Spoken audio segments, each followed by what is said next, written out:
The letter said one husband, one ranch, one new beginning. It did not say he lived on a mountain no wagon could reach. It did not say he had not smiled in 4 years. And it sure as hell did not say there would be three of them waiting at the station, each one taller than the last, each one carrying a grief he would not name. She had $4 a pistol and nowhere left to run. This is the story of how she stayed.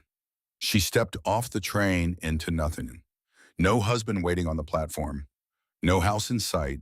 No welcoming face among the scattered figures at Silver Creek Station. Just the wind sharp with the first bite of autumn, sweeping across a land so vast and so empty that Clara Rose Bennett felt for one terrifying moment as though she had stepped off the edge of the known world entirely. The depot was little more than a wooden platform with a sagging awning and a hand-painted sign already fading under the relentless Montana sun. Around it, the territory stretched in every direction, a canvas of gold and amber grassland rolling toward mountains, whose peaks wore the season's first dusting of snow. The sky above was enormous, wider and deeper than any sky Clara had seen in 23 years of Boston living, and it pressed down on her with the weight of all that open space. She stood perfectly still, one gloved hand gripping the handle of her worn leather valise, the other pressed against the pocket of her navy blue traveling dress, where the small derringer her father had given her 7 years ago sat heavy and cold against her hip. 14 days on a train, 3 changes of clothes, each one dirtier than the last, $4 folded into the lining of her boot, and a letter creased so many times the ink had begun to blur, promising her a home, a life, a husband named C. Hawthorn, who would be waiting at the station when the Thursday afternoon train arrived. Today was Thursday. This was the afternoon train, and the platform was empty. The baggage handler, a thin old man with a silver mustache stained yellow at the edges, dragged a crate from the freight car and glanced at her with undisguised curiosity. A pregnant woman leading 2 small children passed by her eyes, traveling the length of Clara's Boston dress, with the particular attention frontier women gave to Eastern fashion. Too fine for this place, those eyes said. Too clean. Too soft. Clara had seen this before. Not the landscape, not the mountains, not the vast indifferent sky, but this particular species of emptiness. The hollow feeling of standing somewhere you were supposed to be met, supposed to be wanted, and finding no one there. She had spent 14 years of her life standing at the front window of her Aunt Margaret's brownstone on Beacon Hill, watching for a carriage that never came, waiting for a father who always had one more letter to write, one more promise to break, one more reason why this was not the right time for his daughter to join him out west. 2 months ago, Edward Bennett had finally stopped pretending. His letter had arrived on a Tuesday morning, tucked between a milliner's bill and an invitation to Mrs. Crawford's spring luncheon.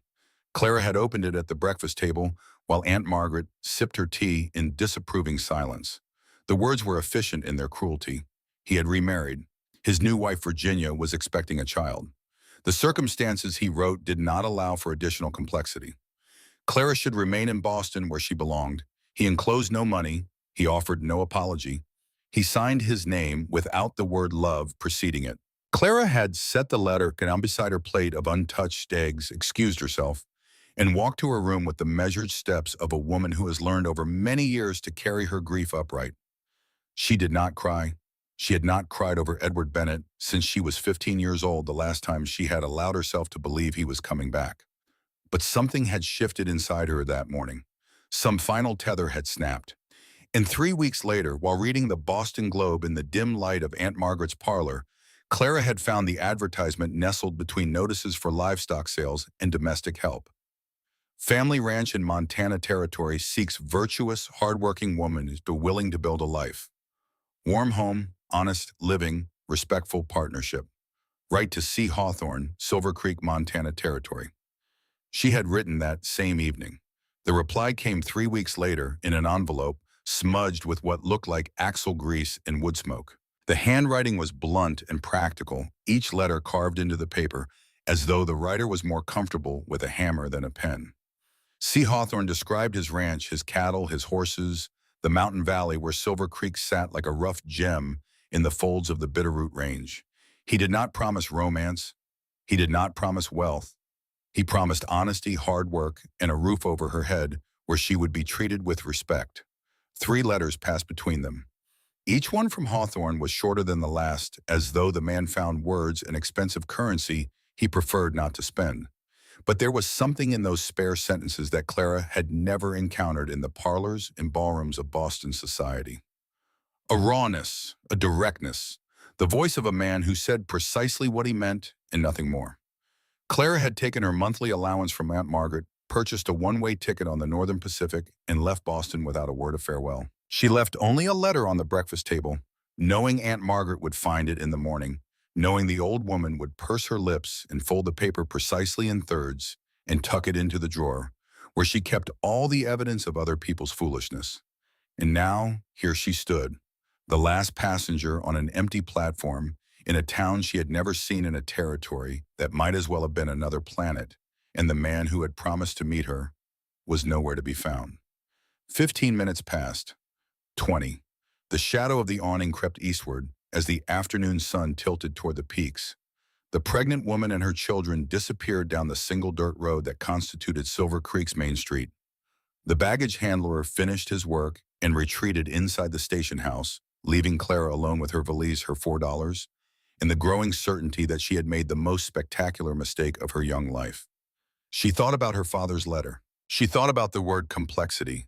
She thought about all the times she had been someone's inconvenience, someone's obligation, someone's problem to be managed at a distance. No more. Clara Bennett picked up her valise, turned her back on the empty platform, and began to walk. She did not know where. She knew only that she would not stand still and wait for one more man who would not come. "Your journey ends with us, miss." The voice cut through the autumn air like the crack of a rifle, deep, resonant, carrying a quiet authority that stopped Clara mid-stride and sent her hands sliding into the pocket where the derringer waited.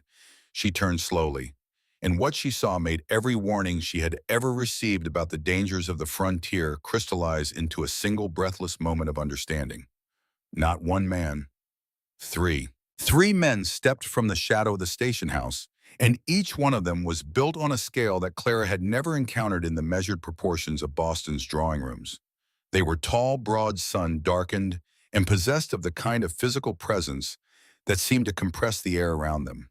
They moved with the unhurried certainty of men who had spent their lives wrestling the land into submission and had won more often than they had lost. The one who had spoken walked at the front. He was the tallest of the three, and the oldest, with the bearing of a man accustomed to carrying weight on his shoulders, both literal and otherwise. His face was a study in weathered masculinity, a square jaw shadowed with 2 days of stubble, high cheekbones catching the afternoon light, and eyes the color of aged whiskey that studied Clara with an intensity she could feel against her skin. His nose had been broken at least once, leaving a slight deviation that somehow only emphasized the hard beauty of his features. Dark brown hair streaked by sun and wind fell in disordered waves to his collar. He held a wide-brimmed brown cowboy hat in one hand, and Clara noticed with the precision of a woman raised to observe details the old rope burn scar across his forearm, the callous thickness of his fingers, the way his leather vest bore the soft, permanent creases of a garment worn every day for years. The second man stood to the right, a few years younger and a few inches shorter, though still taller than any man Clara had ever met in Boston. Where the first man carried his strength like armor, this one wore his with a kind of easy grace. His eyes were warm brown, the color of whiskey held up to firelight, and his mouth curved naturally into a smile that suggested he found the world more amusing than threatening. His hair was lighter than his brother's. A sun-bleached brown shot through with gold, and it fell across his forehead in a way that made him look younger than he probably was. He leaned against the wooden fence post beside the station with the boneless ease of a man who could fall asleep anywhere and wake up ready for anything. The third stood apart. He was the youngest, perhaps only a few years older than Clara herself, and everything about him suggested barely contained energy. He held his arms crossed over his chest, his weight pitched forward on the balls of his feet, his jaw set at an angle that communicated neither welcome nor hostility, but something more complicated. Challenge, perhaps, or assessment. His hair was darker than his brother's, a rich auburn, with copper lights that caught the sun, and his eyes were a striking green hazel that watched Clara the way a hawk watches a field mouse before deciding whether it is worth the dive. A revolver sat in a worn holster at his hip with the casual familiarity of a tool used daily. Clara's fingers loosened on the derringer. Her brain, trained by years of Aunt Margaret's rigorous education, began to process the situation with a speed that surprised her. Three men, brothers clearly, sharing the same jaw, the same cheekbones, the same impossible height. But only one of them had written to her. Only one had placed the advertisement, and not a single one of those letters had mentioned that the family ranch came staffed with three men, not one. The eldest stepped closer, stopping at a distance that respected her space while allowing her to see the details of his face clearly. He looked at her valise, then at the road behind her where she had been walking, then back at her face. His amber eyes held none of the predatory calculations she might have feared. Instead, she saw something quieter, something that looked improbably like recognition. "You are Clara Bennett," he said. It was not a question. "I am." Clara lifted her chin, her heart hammered, but her voice held steady. "And you are Caleb Hawthorn, but your letters failed to mention that you travel with an entourage." The youngest one, the auburn-haired one with the challenging eyes, let out a short, sharp laugh. "Entourage! You hear that, Caleb? She called us an entourage." "Gideon." One word from the eldest, just the name. But it landed with the weight of a command, and the younger man fell silent, though the sardonic curl at the corner of his mouth did not disappear. The middle brother pushed himself off the fence post and removed his hat in a gesture of courtesy that seemed almost reflexive. "Miss Bennett, my name is Elijah Hawthorne. Most people call me Eli. This here is my brother Caleb, the one you have been corresponding with. And that," he nodded toward the young man with crossed arms, "is our younger brother Gideon. We apologize for the lateness. One of our heifers decided to calve ahead of schedule, and newborn calves do not wait on anyone's convenience." Clara blinked, absorbing the information with the rapid calculation of a woman whose survival instincts were sharper than she had ever needed them to be. Three brothers. The advertisement had said family ranch. She had understood family to mean he wanted to start one. Not that he already had one in residence. And now she stood facing three mountain men, each one of whom towered over her by at least a head and a half, while the nearest settlement of any size was 2 days' ride in any direction, and she had exactly $4 to her name. "Your letter," Clara said carefully, her eyes fixed on Caleb's, "described a ranch. It did not describe a household of three men." A heavy silence fell. Eli exchanged a glance with Caleb. Gideon's arms tightened across his chest. Caleb drew a long breath. "You are right. I should have been clearer. Blackthorn Ridge is home to three brothers. Our parents are gone. We run the place together." He paused, choosing his words with visible care. "The advertisement was my idea with Eli and Gideon's agreement. We need a woman to make the house a home, and you would be my wife if you are willing. Not all three. Mine." "That is a rather important detail to have omitted," Clara replied, her voice calmer than the galloping of her pulse warranted. "He did not forget," Gideon cut in, his voice sharp as a blade on a whetstone. "He left it out deliberately, because he knew if he told the truth, nobody would come." "Gideon," harder this time. The younger brother raised an eyebrow but said nothing more. "You have every right to be angry," Eli said gently, stepping into the peacemaker role with the practiced ease of long habit. "And you have every right to get back on the eastbound train tomorrow morning." Clara looked at the three of them and weighed her options with the cold precision that Aunt Margaret had drilled into her over 14 years of chess, games, and contract law. Return to Boston, face the silent disappointment, endure the whispered gossip about the Bennett girl who chased a frontier fantasy and came crawling back. Or stay, here in this wilderness with three strangers in a life she had never been prepared for. "I am not going back to Boston," she said, and the steel in her own voice surprised her. "But I am not riding up to your ranch tonight either. If there is a boarding house in this town, I will stay there until I have decided what comes next." Caleb studied her, and in those amber eyes, Clara caught something unexpected. Not frustration, not disappointment, respect. The quiet, genuine respect of a man who recognized backbone when he saw it. "Mrs. Holloway runs a boarding house on the main street. Clean place, decent people. I will cover the cost for you." "That will not be necessary. I can pay my own way." The ghost of something that might have been a smile passed across Caleb Hawthorne's face. It was there and gone so fast that Clara could not be certain she had seen it at all. "As you wish, Miss Bennett." Eli stepped forward. At least let us carry your bag. The walk to the boarding house is not far, but that valise looks heavy. Clara wanted to refuse.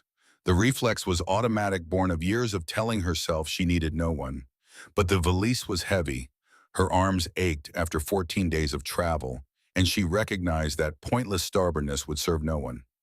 Thank you, she said. Short, precise. Eli lifted the valise as though it weighed nothing at all. Caleb walked ahead. Gideon fell in behind with heavy, silent steps that radiated disapproval like heat from a forge. The four of them moved in single file down the dusty main road of Silver Creek, while the Montana sun cast their shadows long and thin across the red earth. The boarding house was a two-story wooden structure with a wide porch and white lace curtains that seemed impossibly delicate against the rawness of the frontier town around it. Inside, the air smelled of fresh baked bread and furniture polish, and Clara felt something tighten in her chest at the familiarity of it. The scent of a home that someone cared about. The scent of a life she had never quite managed to build. Mrs. Martha Holloway was a round, gray-haired woman with eyes sharp enough to cut glass. She assessed Clara from bonnet to boot in approximately 3 seconds, arriving at conclusions she kept mostly to herself. "So this is Caleb Hawthorn's mail order bride," she said. Her tone betrayed nothing. "I am not anyone's bride," Clara replied. "Not yet." Something shifted in Mrs. Holloway's expression. Not a smile exactly, but the particular look of a woman recognizing a quality she valued. She glanced past Clara to Caleb standing in the doorway with his hat in his hands. "Seems this girl has more spine than you expected, Caleb." "I never doubted it," he answered quietly. After the brothers left, Eli waving a friendly farewell, Gideon disappearing without a word, Caleb nodding with that grave formality that Clara was beginning to recognize as his natural register, Mrs. Holloway led Clara to a small, clean room beneath the eaves. A narrow bed with a faded quilt, a washstand with a chipped pitcher, a window looking out over the main street where the last of the afternoon light was turning the dust to gold. "Sit down, child," Mrs. Holloway said, and her voice had softened in a way that caught Clara off guard. "I will bring up hot water for washing. And while you rest, I will tell you a few things about the Hawthorn brothers that you ought to know." Clara sat on the edge of the bed, exhaustion settling into her bones, but her eyes stayed alert. She was listening. "The Hawthorn boys are good men." Mrs. Holloway began lowering herself into the room's single chair with a chin that spoke of decades on her feet. "All three of them good in their own way, but they are also men who have been beaten bloody by this life. Their father Samuel died when a logging tree kicked back on him. Gideon was 15. Their mother Eleanor held on 3 more years, then the lung sickness took her one winter night when the temperature dropped so low the creek froze solid to the bottom. Mrs. Holloway paused, her gaze distant. Then Caleb married. Sarah, the blacksmith's daughter. Sweet girl, gentle as spring rain, exactly the kind of woman a man like Caleb needs beside him. They had a baby girl, Lily. For a while it looked like things were going to be all right. The older woman drew a long breath. Then the fever came through in 74.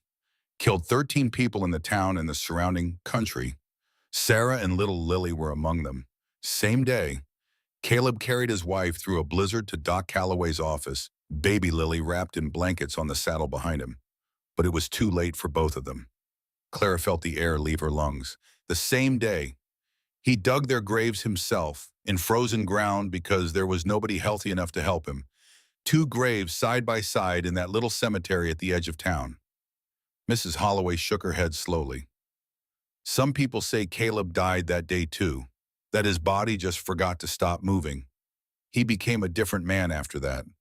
Colder, more distant, poured every last drop of himself into that ranch and those 2 brothers. Then why did he advertise for a wife? Clara asked softly. Because 3 young men have been living alone on that mountain for 4 years, and it is eating all of them alive, Mrs. Holloway said bluntly. Eli worries himself sick over the other 2. Gideon gets wilder by the month, and Caleb has turned himself into stone. They do not need a woman to cook and clean. They need someone to remind them that life is more than just surviving. She stood smoothing her apron with practiced in hands. But I will give you the same warning I would give my own daughter. Do not mistake kindness for love. Caleb helps everyone. It is his nature. And life on Blackthorn Ridge is not easy. Winters are brutal work, is backbreaking, and the nearest neighbor is 8 miles of bad road away. You need to be certain, girl, not just desperate. Clara looked at the older woman and understood that Mrs. Holloway was not trying to discourage her. She was giving her the information she needed to make an intelligent choice. It was a gift that very few people in Clara's life had ever offered. Thank you, Clara said, for being honest. Mrs. Holloway nodded short and sharp. Breakfast at 6, I do not wait. And she left. That night, lying on the narrow bed in the small, clean room under the eaves, listening to the Montana wind press against the window pane, Clara thought about the three Hawthorn brothers, about Caleb's amber eyes and the grief buried so deep inside them that it had fossilized into something hard and permanent, about Eli's warm smile and the invisible weight it tried to conceal, about Gideon's defiance and the anger he wore like armor against a world that had taken too much from him too young. She thought about herself too, about the girl from Boston with her useless education and her impractical dresses and her tiny gun and her $4 and her absolute bone-deep refusal to be someone's afterthought ever again. In the darkness with no one to see, Clara allowed herself to whisper, "Please, this time let it be real." Morning brought the sound of roosters and the rattle of pots from the kitchen below. Clara, dressed in her simplest gown, a pale blue cotton that showed its age but had the advantage of being practical, and pinned her mother's cameo brooch at her throat. It was the only thing she owned that had belonged to her mother, and she wore it the way some women wear wedding rings, as proof that she had once been loved. Caleb arrived at precisely 8 o'clock alone, driving a wagon pulled by a matched pair of gray horses. Clara noted the punctuality, a man who arrived when he said he would. In her experience, this was rarer than gold. The ride to Blackthorn Ridge took 90 minutes, and Clara spent every one of them cataloging the landscape with the attention of someone learning a new language. The road wound through a valley so green it hurt to look at, following the course of Silver Creek itself, a mountain stream running so clear over its gravel bed that Clara could count individual stones 4 feet beneath the surface. Trout flashed silver in the shallows. Somewhere above, a bald eagle rode the thermals in wide, patient circles. As the wagon climbed, the valley gave way to forest. Ponderosa pines rose around them, their bark a deep cinnamon red, filling the cool air with a sweetness that Clara had never smelled in any Boston perfumery. Elk grazed on a distant hillside, their autumn coats dark against the golden grass. The mountains stood sentinel on 3 sides, blue and ancient and indifferent. Caleb spoke sparingly during the drive, answering Clara's questions with the economy of a man who valued silence but understood the necessity of information. How large is the ranch? 600 acres, half pasture, half timber. We run about 200 head of cattle and 30 horses. 3 of you manage all of that. Mostly, during the cattle drive, we hire 2 or 3 extra hands. You described the house as spacious in your letter. By Western standards, it is. Caleb glanced at her, and Clara caught what might have been the faintest trace of humor in his eyes. By Boston standards, you may think differently. I did not come to Montana looking for Boston Mr. Hawthorn. Caleb, he said. Call me Caleb. The house appeared around a final bend in the trail, and Clara felt her breath catch. Not because it was grand. It was not grand in any way that a Boston architect would recognize. But it was solid and it was real, and it sat on its foundation with the kind of stubborn permanence that suggested it intended to outlast the mountains around it. 2 stories of hand-hewn timber on a flat shelf of land overlooking the valley. A porch running along 3 sides built with logs cut from the very forest that pressed close behind the house. Below and behind, a large horse barn framed in oak with a tin roof, a cattle shed, a storehouse, a smokehouse. A hand pump well stood in the yard, its cast iron handle gleaming with recent use. Inside, the house was cleaner than Clara had expected for a dwelling occupied by 3 men alone. Someone she suspected Eli had made an effort. The main room was dominated by a stone fireplace, each rock selected and placed by hand. A dining table of solid oak stood in the center, large enough for 6, with the names of 3 boys carved into the leg by a father's knife years ago when the world was different. The kitchen held a cast-iron cook stove, the kind that had to be fed wood before 4 in the morning to reach proper temperature by dawn. Cast-iron pots hung from hooks on the wall. Wooden shelves lined with jars of salt flour, dried beans, and strips of smoke-cured venison. The smell of the place settled over Clara like a blanket. Pine wood tanned, leather wood smoke dried hay. The smell of Blackthorn Ridge. The smell of something she did not yet have a name for, but would eventually learn to call home. Caleb showed her the upstairs, 4 bedrooms, one for each brother and one standing empty. This room would be yours, he said, opening the door to the brightest of the 4 with a window facing the valley and the distant mountains beyond. Whatever you decide about the rest. The delicacy of his phrasing struck her. He was not assuming. He was not imposing. He was offering space, both physical and emotional, and letting her fill it at her own pace. I want to stay a week, Clara said, the decision forming even as the words left her mouth. Live here, work here, see what the life is actually like. Then I will decide. That is a fair request, Caleb said, with one condition. Her voice carried the hard edge that Aunt Margaret had spent 14 years sharpening. I keep my own room with a locking door, and my privacy is respected completely. By everyone. Any violation and I leave immediately. You have my word, Caleb answered.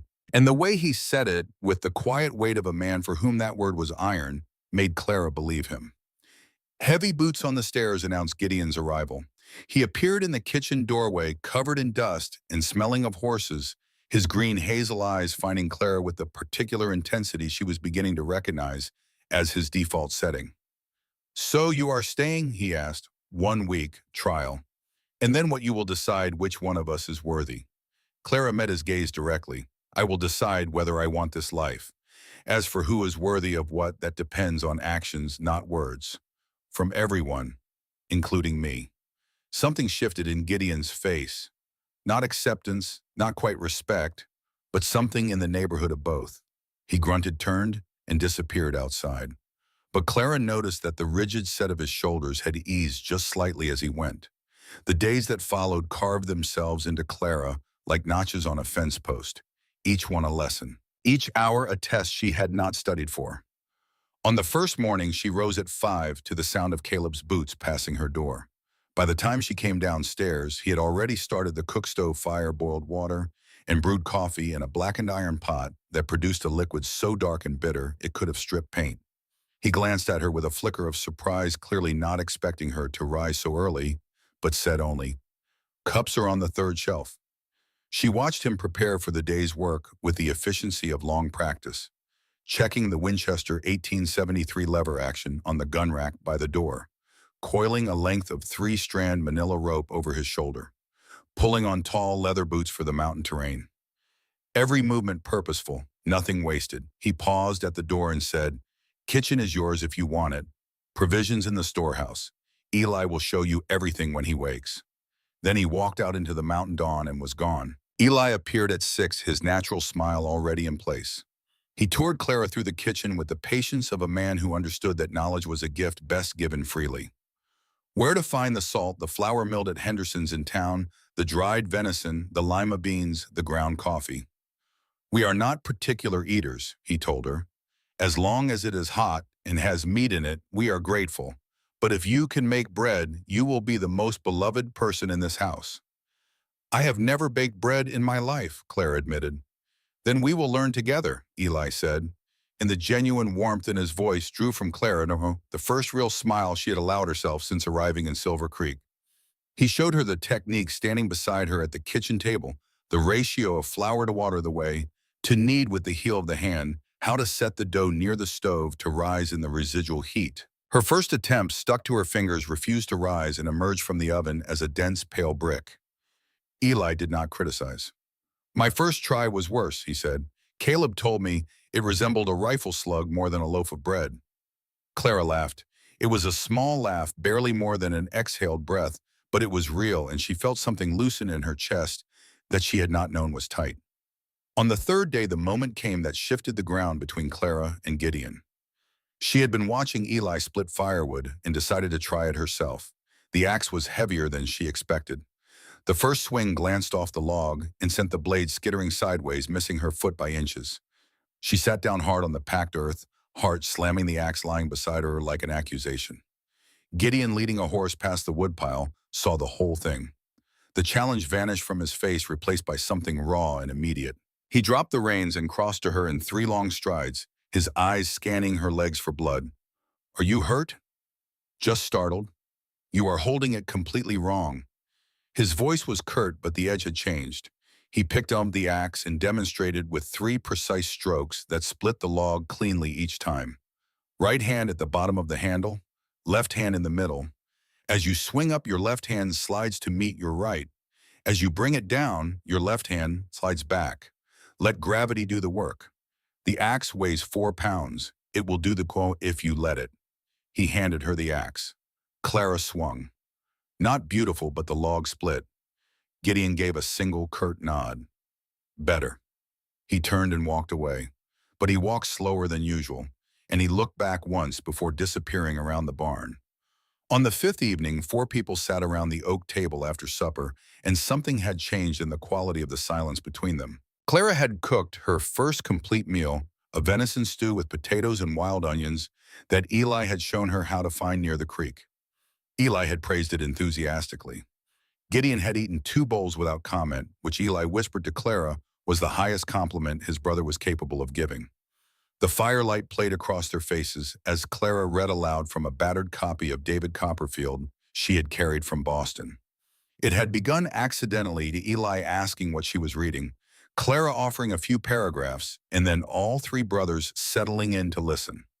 Caleb always chose the chair nearest to hers, and sometimes in the shifting light, Clara caught his amber eyes resting on her, rather than the fire with an expression she was not yet brave enough to name. It was during this quiet hour that Caleb placed an envelope on the table in front of Clara. This arrived at Mrs. Holloway's this morning, he said. She asked me to bring it up when I went to town for rope. Clara recognized the handwriting immediately. Her father. She opened the letter while the 3 brothers sat in careful silence, offering her the privacy of their averted eyes. The letter was shorter than she expected. Her father demanded she return to Boston. His new wife was expecting. He revealed the existence of her mother's inheritance, a sum he described as considerable, held in trust, and available upon her return. He could not welcome her in Arizona. Virginia, he explained, had strong feelings about his past. Clara folded the letter, laid it flat on the table. The 3 brothers waited. My father, she said, her voice remarkably steady, wants me to go back to Boston. He has money that belonged to my mother, and he will return it if I go. She gazed into the middle distance. He also mentions that his new wife is pregnant and that my presence would be a complication. The silence that followed was thick enough to touch. The fire crackled. Wind pushed against the windows. I am sorry, Caleb said, his voice low and rough. No one should be called a complication by their own father. The money, Gideon said abruptly, and his tone was not mocking but dead serious. How much? Gideon, Eli frowned. It is a practical question, Gideon said. Tamiton. If she has money, she has choices. If she does not, her choices are narrower. That is reality, not rudeness. Clara looked at Gideon, and for the first time she saw in him not belligerence, but the blunt pragmatism of a man who had learned early that survival depended on clear thinking, not pretty words. It was a quality she was beginning to value. I do not know the exact amount, she answered honestly, but the letter says considerable. My mother came from a family of means. So you have a choice, Caleb said, his voice betraying nothing. You could go back to Boston, collect the money, live comfortably. Clara met his eyes, trying to read behind the steady amber. He was giving her freedom, just as he had done from the first moment. No pressure, no manipulation, no plea. Or, Eli said gently, you could stay right to your father, asking him to transfer the money to a bank in Helena and have both freedom and a new life. Clara folded her father's letter and tucked it into her apron pocket. I will think about it, but whatever I decide, I want you all to know this. I am not here because I have no other options. I am here because I want to discover whether this life is what I need. That night, Clara wrote 2 letters. One to Aunt Margaret explaining her decision and asking the old woman not to worry. One to her father, brief and final. Please transfer mother's inheritance to First National Bank, Helena, Montana territory. I will not be returning to Boston. I have found my own path. She sealed both envelopes, left them on the kitchen table for Eli to take to the post office in the morning, and went to bed. For the first time in weeks, she slept without dreaming. On the 7th morning, Clara rose before dawn dressed in the practical cotton work clothes that Mrs. Holloway had given her, and came downstairs to the kitchen where she began kneading bread dough from the recipe the older woman had written out on a scrap of paper. Caleb came down the stairs and stopped in the kitchen doorway. He looked at her. Her hands covered in flour, her hair loose and dusted white, a streak of dough across one cheek. And for the first time, Clara saw him truly smile. Not the ghost of a smile, not the careful, controlled, near expression she had caught glimpses of in the days before. A real smile, one that lit his amber eyes from within, smoothed the hard lines of his weathered face, and transformed him for one startling moment into the man he might have been if the world had been kinder. "What are you doing?" he asked, and his voice held a softness she had never heard. "Bread," she answered, blowing a strand of hair from her eyes. "Or attempting bread. The results may not be edible, but the intention is there." His smile widened for one heartbeat. Then he reined it in as though he had forgotten how to be happy for more than a few seconds at a time. "Caleb," Clara said, pausing, her kneading, "I have decided." He stood still, waiting. "I want to stay, not for another week or another month of trial. I want to stay for real." She drew a breath. "But I need time. I am not ready for marriage, not yet. I want to know you, all three of you, as people before I commit to anything." Caleb regarded her in a silence that stretched until Clara could hear her own heartbeat in her ears. Then he spoke. "That is what I was going to ask you," he said. "But you said it first." "Really, really?" He stepped closer and Clara caught the scent of pine and hay and leather, the scent of Blackthorn Ridge, the scent she was learning to associate with safety. Clara. It was the first time he had used her given name, and the careful way he spoke it slowly, deliberately, as though it were something precious, made her breath catch. "I am not good with words, but I want you to know that what you have done this week, leaving everything to come here, facing every challenge, without a single complaint, that deserves respect." He paused. "And I want to be worthy of the respect you are giving me." Clara felt tears prick her eyes. Not tears of sadness, but the kind that come when someone finally sees the person you really are, beneath the armor and the manners and the careful defenses built over years of learning to survive alone. "Then let us try," she said, and there was a smile in her voice even before it reached her mouth. "Starting with you helping me rescue this bread." And Caleb Hawthorn, the man who had sealed his heart in stone 4 years ago, walked into the kitchen, rolled up his sleeves, and began to knead dough beside her in the first pale light of a new day on Blackthorn Ridge. Outside, the Montana morning spread across the valley in shades of gold and rose. Inside, two people who had each spent years learning how to be alone stood shoulder to shoulder at a kitchen table, their hands deep in flour, and began the slow, uncertain, terrifying work of learning how to be together. But the peace of Blackthorn Ridge was not destined to last. 3 days after Clara's decision to stay, Eli rode back from town with news that turned his usually cheerful face grave. He dismounted in the yard, handed the reins to Gideon with uncharacteristic haste, and found Clara and Caleb on the porch. "Silas Redmond," he said, just the name. But the way Caleb's jaw tightened and Gideon's hand moved to his holster told Clara everything she needed to know about the weight those two words carried. "Redmond Mining," Caleb said, speaking the name like a diagnosis. "He arrived with 4 men," Eli continued, "took every room at the new hotel, met with the town council this afternoon." He looked at Clara, and he was asking about Blackthorn Ridge. Clara watched the three brothers. Each one absorbed the news according to his nature. Caleb, the iron stillness of a man calculating threat. Eli, the careful analysis of one who understood that knowledge was the first line of defense. Gideon, the coiled readiness of a man who solved problems with his fists and his gun and had never been taught another way. "Who is Silas Redmond?" Clara asked. "A land eater," Gideon said flatly, and for the first time since she had arrived, Clara saw his anger directed outward at something beyond the walls of the house and the borders of the family. "He owns 4 mines across Montana and Wyoming, buys people's land with money or fear. Those who will not sell find their barns burning in the night." The word burning dropped into the evening air and lay there smoking. And Clara understood with a clarity that settled in her bones like winter cold that the life she had chosen was about to be tested in ways she could not yet imagine. That the man beside her with his amber eyes and his buried grief and his rare devastating smile was going to need more than a wife who could bake bread. He was going to need an ally. And standing on the porch of Blackthorn Ridge, With the last light of autumn dying on the mountains, and three brothers bracing for a storm they could feel but not yet see, Clara. Rose Bennett made a second decision, quieter than the first, but no less absolute. She would not run. She would not hide. She would stand her ground on this mountain with these men, and whatever came next, she would face it with her eyes open and her hands ready. Because Blackthorn Ridge was her home now, and Clara Bennett had spent 23 years learning how to fight for a home she had never had. She was not about to lose this one. The fire came on a night when the moon was full, and the air held the sharp, clean scent of approaching frost. Clara had been asleep for less than 3 hours when the sound tore through the darkness. Not the wind which she had learned to sleep through. Not the coyotes whose distant chorus had become as familiar as the ticking of Aunt Margaret's parlor clock. This was different. A frantic, guttural barking from the ranch dogs, followed by a sound that Clara would carry in her memory for the rest of her life, Gideon's voice raw with urgency, cutting through the night like a blade. Fire. The barn is burning. Clara was out of bed before her mind had fully registered the words. She crossed to the window and felt her stomach drop. The secondary barn, the one that housed the season's hay stores and the ranch equipment, was engulfed.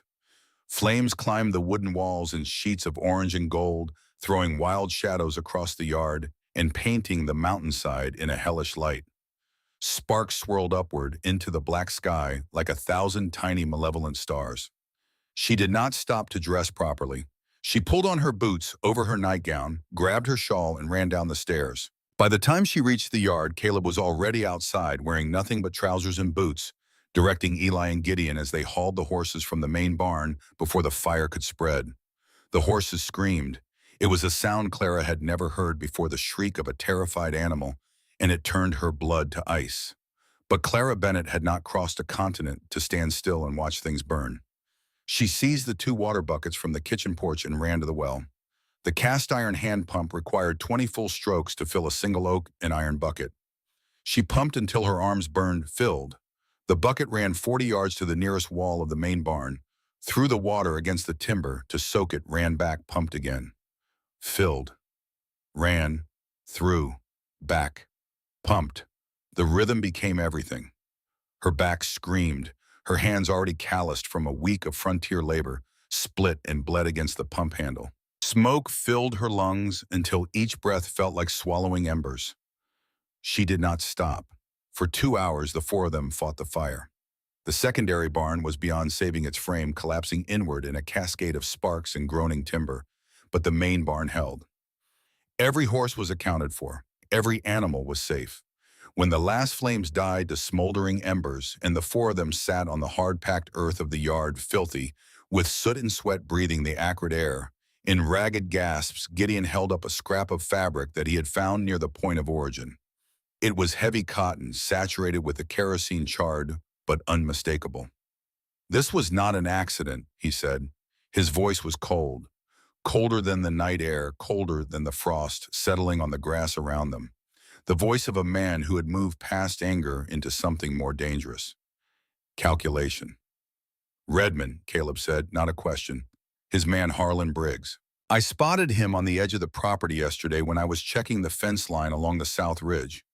Ran him off, but I did not think he would come back in the dark. Clara looked at the 3 brothers. Each face told a different story. Caleb, the controlled stillness of a commander assessing damage and planning his next move. Eli, worry tempered by the pragmatist's instinct to gather information before acting. Gideon, a fury so bright it seemed to generate its own heat, his fist clenched around the charred fabric as though he could squeeze a confession from it. We need evidence, Clara said. Her voice surprised her with its steadiness. The fabric is a start, but it is not enough. We need to connect it to Redmond. Gideon looked at her with an expression she had not seen on his face before. Not challenge, not grudging tolerance, genuine attention. How we document everything in writing, date and time of the fire, the kerosene-soaked fabric, your sighting of Harlan Briggs on the property. We file a formal report with Sheriff Pike in the town council. She paused, her mind working with the precision that 14 years of watching Aunt Margaret dissect legal contracts had instilled. And we need to examine the land documents, specifically the mineral rights. All 3 brothers looked at her. If Redmond wants this land, Clara continued, it is because he believes there is silver underneath it. The question is whether your father's homestead papers include mineral rights. If they do, Redmond cannot use the Mining Act of 1872 to file a claim. He would have to purchase the land outright, or force you to sell. The silence that followed was heavy with realization. These three men who could track an elk across a mountainside, break a wild horse, and build a cabin from standing timber had never thought to read the fine print on their own land deed. It was not a failure of intelligence. It was a failure of the world. They had been born into a world where a man's ownership was measured by the fence posts he set and the sweat he shed, not by the Latin phrases in a county filing office. That night they sat around the kitchen table with the iron strongbox open before them, lamplight throwing long shadows across documents yellowed with age and handling. Clara read each wiki while Caleb held the lamp close to his shoulder, nearly touching hers, the warmth of his body, a steady presence she tried and failed to ignore. She found what she was looking for on the third page of the homestead certificate in a paragraph of dense legal language that would have meant nothing to most frontier ranchers. Samuel Hawthorn's filing included mineral rights, all minerals, ores, and natural resources on and below the surface. The land was theirs completely from the grass to the bedrock. Redmond cannot touch you through the Mining Act, Clara said. He has to buy the land from you, or find a way to invalidate the deed. Or burn us out, Gideon said quietly. Clara met his eyes, which is why we make copies of every document and send them to the county clerk in Helena and to a law firm back east. If the originals disappear, there will be records. Gideon studied her for a long moment. Then he did something Clara had not expected. He laughed, a short, genuine bark of laughter that cracked through the tension like sunlight through cloud. You know more about law than I thought, he said. My aunt read legal texts for entertainment, Clara replied dryly. Some things absorb whether you want them to or not. From across the table, Eli smiled into his coffee, and Caleb looked at Clara with something new in his amber eyes, something warmer and deeper than respect. The recognition that the woman sitting beside him was not merely brave or determined, but genuinely formidably intelligent. A partner, not a dependent. The confrontation with Redmond came 3 weeks later at a community meeting in Silver Creek's town hall. Silas Redmond was a man of medium height but outsized confidence, dressed in a waistcoat that cost more than most families in Silver Creek earned in a season. He spoke with the polished cadence of an Eastern education and the cold precision of a man who viewed other people's land the way a butcher views livestock. His lawyer, a thin, humorless man named Harrison, sat beside him with a leather case of documents. Behind them stood Harlan Briggs and two armed men who were described as business associates, but whose function was as transparent as glass. Redmond made his pitch to the 50 or so residents gathered in the hall. He offered 3 times market value for any land needed for mining operations. He promised 50 jobs. He invoked progress, prosperity, the future of Silver Creek. And when he mentioned that disagreements could be resolved through legal mechanisms, including eminent domain, every eye in the room turned toward the back row where the Hawthorn brothers sat with Clara between them. Caleb stood. The simple act of a man 6 feet 5 inches tall, rising from his chair, silenced the room more effectively than any gavel. His voice carried the low, steady authority of a man who did not need volume to command attention. Blackthorn Ridge has belonged to the Hawthorn family since 1855. We have full documentation, including mineral rights. We are not selling.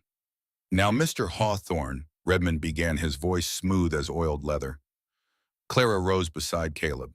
The murmur in the room shifted.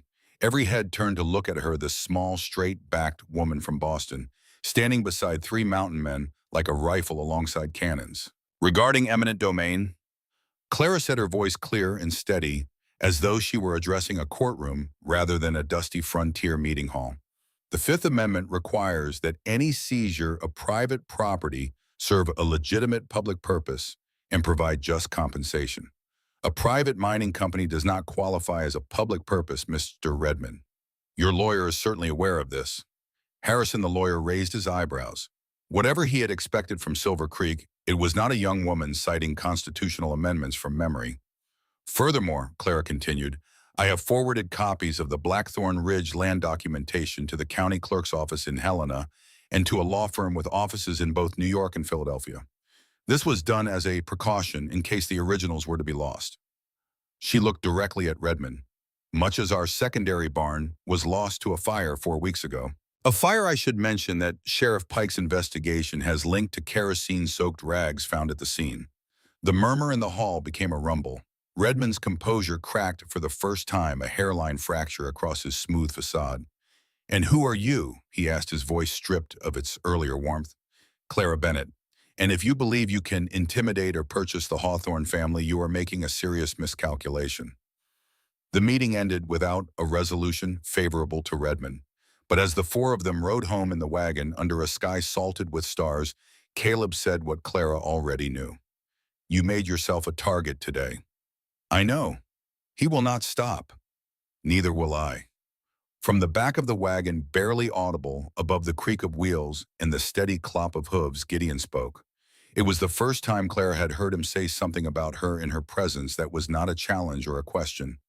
"She belongs here." The words settled into the darkness like stones into still water. Clara did not turn around, but she felt them. And beside her, Caleb's hand found hers in the dark and held it briefly with a gentleness that made her breath catch before he let go. In the days that followed, the rhythm of life on Blackthorn Ridge deepened into something that Clara could no longer pretend was temporary. The small acts of care accumulated like snowfall, each one weightless alone, but building day by day into something that changed the landscape. Every morning, a cup of coffee waited on the kitchen table when she came downstairs. Black strong brewed to the exact degree of bitterness she preferred. Caleb was always gone by the time she appeared, already working in the pre-dawn dark, but the coffee was always there. He never mentioned it. She never asked. It simply was. Wildflowers appeared on her windowsill. Mountain asters, purple and gold, replaced daily with fresh stems. No one claimed responsibility. The blooms simply materialized in the hours between nightfall and dawn, as though the mountain itself were leaving offerings. She learned to read their footsteps. Caleb's were heavy and even the heartbeat of the house. Eli's were light and quick. Gideon's fell hard and fast, the stride of a man who was always either arriving or leaving, but never standing still. In the evenings, Clara read aloud by the fire. It had become ritual. She worked her way through David Copperfield while the three brothers listened in the amber glow, each in his accustomed place. Caleb always took the chair nearest to hers. Sometimes she caught him watching her instead of the flames, and the expression on his face in those unguarded moments was something she treasured, even as it frightened her. It was the look of a man watching dawn break after 4 years of darkness. It was Gideon who surprised her most. The lessons had continued, growing from firewood and water pumps into a curriculum of frontier survival that the youngest Hawthorn delivered with the curt efficiency of a man who expressed affection through competence rather than words. He taught her to shoot. They stood behind the house in a clearing where tin cans sat on fence posts at various distances. The Winchester, 1873, was heavier than Clara's Derringer by a factor she had not anticipated, and the lever action mechanism required a firm, decisive motion that punished hesitation. "Breathe in," Gideon instructed, standing behind her left shoulder. "Aim. Breathe out halfway, squeeze the trigger between heartbeats." Her first shot kicked the rifle butt hard against her shoulder and sent the bullet somewhere into the mountainside. Her 10th shot punched through a tin can at 50 yards. Gideon nodded once. "Decent." It was while cleaning the rifle afterwards, sitting side by side on the porch steps, that Gideon said something Clara did not expect. "You know why I stayed on this ranch instead of leaving for California?" Clara waited. "Because if I left, Caleb would be alone on this mountain, and he would turn completely to stone. Eli knows it too. That is why both of us stayed." Gideon looked out across the valley where the late afternoon light was painting the grass in shades of copper and rust. "But then you came," and he started smiling again. First time in 4 years. Clara said nothing, but she listened with everything she had. The friendship with Josie Calhoun, Silver Creek schoolteacher, gave Clara a window into the community she was joining and the man she was falling for. Josie was 24, brown-haired and bright-eyed, with a directness that Clara found refreshing after years of Boston's careful social choreography. She had come from Street Lewis 2 years earlier, chasing an advertisement for a frontier teacher and the promise of a life she could call her own. So you are the mail-order bride that the whole town is whispering about, Josie said when they met at the Wilkinson General Store, her tone carrying amusement rather than judgment. For one of them, Clara corrected. Caleb. Sure. Josie's smile carried a knowing edge. But you live with all three. Through Josie, Clara entered the circle of Silver Creek's women. Saturday gatherings at Mrs. Calloway's parlor, where needlework and conversation flowed in equal measure. It was here that Clara learned the details of Caleb's past that he himself could not speak. The women told her about the fever of '74, how Caleb had carried Sarah through a blizzard to the doctor's office, baby Lily wrapped against the cold on the saddle behind him. How he had sat beside his wife's bed all through the night holding her hand while her breathing grew shallow and then stopped. How he had dug 2 graves in frozen ground because no one else in Silver Creek was strong enough or healthy enough to lift a shovel. How he had volunteered for night patrol every single evening through the following winter, walking the streets of a town that did not need walking because the alternative was lying alone in a house where his wife's voice still echoed. He built walls around his heart, Josie told Clara, as they walked back to the boarding house under stars so thick they seemed to drip from the sky. 4 years of walls. If you are the one who takes them down, Clara, be sure you are ready for what is behind them. Caleb took her to Eagle Point on an afternoon when the aspens had turned to gold and the air tasted of smoke and approaching winter. It was a promontory on the western ridge, a flat shelf of granite overlooking the entire Silver Creek Valley, and when Clara saw the view she understood why he had brought her here. This was the place where the world revealed itself, where the scale of the land made human problems seem small enough to hold in your hand and examine honestly. They sat on a blanket spread across the stone. He had brought cold chicken biscuits and apple preserves. Simple food prepared with care. They ate in a companionable silence that Clara had learned was one of Caleb's greatest gifts. He did not fill quiet spaces with noise. He let them breathe. It was Caleb who spoke first, and when he did, his voice carried a roughness that Clara recognized as the sound of a man dismantling his own defenses stone by stone. He told her about Sarah, about the wedding small and simple in the Silver Creek church, about the first time he heard Lily cry a sound so fragile and so fierce that it had rewritten everything he understood about courage, about Sarah singing by the window while the baby slept, her voice thin and sweet in the mountain air, about the night the fever began and the cold certainty that had settled in his chest like a fist because some part of him had known, had felt it in his bones that the world was about to take everything. There were days, he said, his eyes on the valley below, when I believed I had died with them, that I was just a shell, going through the motions because the body had not received the message. Clara listened. She did not speak. She did not offer comfort or platitude or perspective. She simply sat beside him and held the weight of his words with the full attention of a woman who understood from her own long experience that sometimes the most generous thing you can give another person is your silence. Then you came, Caleb said, turning to look at her. His amber eyes held a tenderness so raw and so unexpected that Clara felt something crack open inside her chest. With $4 and a derringer and a stubbornness that makes me want to protect you and surrender to you in the same breath. Try, Clara whispered. You make me want to live again. His voice broke on the last word. Not shattered, but fractured like ice in spring. Not exist, live, feel something. Want a future instead of just enduring the present. Tears ran down Clara's cheeks. Not tears of sadness. The kind of tears that come when someone finally tells you the truth you have been waiting your whole life to hear. I feel the same, she said, her voice unsteady. You make me want to live again too. Caleb raised his hand. His fingers trembled. This hand that could split firewood from dawn to dusk without faltering, that could gentle a wild horse and drive fence posts into rocky ground, shook as it reached for her face. He brushed the tears from her cheek with his thumb, and Clara leaned into his touch, and then she kissed him. It was brief. It was gentle. It tasted of coffee and mountain air and 4 years of loneliness ending. And when they drew apart, Caleb's eyes were brighter than Clara had ever seen them. I will not rush you, he said. I will never ask for anything you are not ready to give. But I want you to know that if you let me, I will spend the rest of my life earning this. Clara placed her hand against his chest, feeling his heart beat fast beneath the worn cotton. I do not need you to earn it. I need you to be honest. And you have been from the very first moment. They sat together on Eagle Point until the first star appeared shoulder pressed to shoulder, watching the valley fill with shadow. Neither spoke. Neither needed to.